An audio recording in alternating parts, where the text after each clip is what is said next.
Imagine natin ito yung circuit breaker, i-on ko siya. So, dito makikita natin, dito yung volts. Yan yung 220 up to 50 volts na ginagamit natin sa Pilipinas.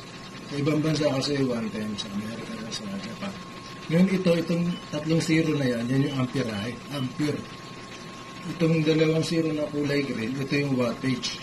Yan yung yung makikita natin dyan yung konsumo ng bumbilya, mga electric fan, lahat ng appliances. So, gagawin ko, i-on ko tong bulb. Yan. So, makikita natin 19 watts ang konsumo ng bulb na LED na ito na nilagay natin. Ngayon, gagawin ko, yung inertia power saver natin, isasaksa ko dito. Imagine natin na ito na yung yung i-connect natin sa circuit breaker. Pag nakakabit natin dito, makikita nyo bababa yung konsumo ng watts na ginamit natin. So, ayan, makita nyo, di ba? 19 kanina, 19 di ba? Yung watts na kinukonsumo ng bumbilya. Ngayon, nasa 2.1, naglalaro 2.2. Pero yung liwanag ng bulb, hindi siya nagbabago. Yun ang ginagawa ng ating inertia power saver na kinabit natin dito sa circuit breaker.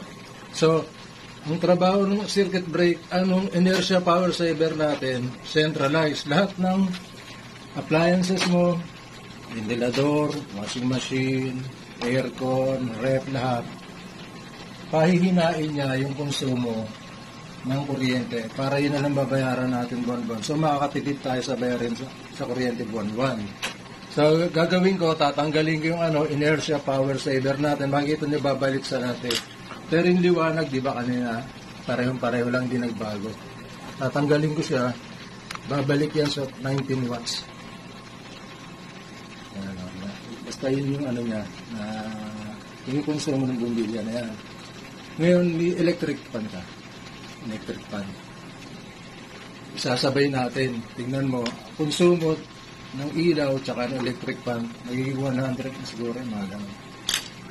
Yan. Saksak mo sir dito. Sir. Saksak mo dito. Tapos lagay mo sa number 1. Number 1, yung yung ikot ng lakas.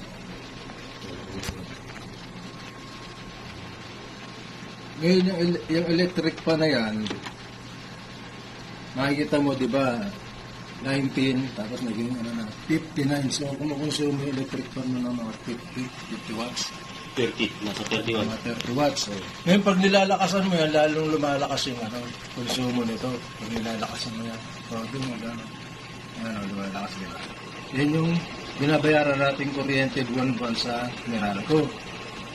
Ngayon, pag kinabit ko to, itong na to, itong gadgets natin, kita mo, bababa yung konsumo ng dalawa, ilaw tsaka yung ventilador.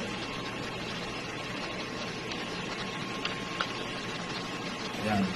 Tapos pag binabaan mo yung bababa pa yan. Binabaan pa yan. So, yun yung ginagawa ng inertia power saver natin. Talagang pinapababa niya. Centralized. Buong appliances, lahat ng ilaw, sakop niya. Hindi katulad dyan ng iba na kung lang, din lang, kinabit, din lang. So, yan. Ganyan lang siya. Nakikita mo yung niya, volts, ampere, tsaka watts. Kaya nakakatipid tayo buwan-buwan sa bayarin natin sa kuryente.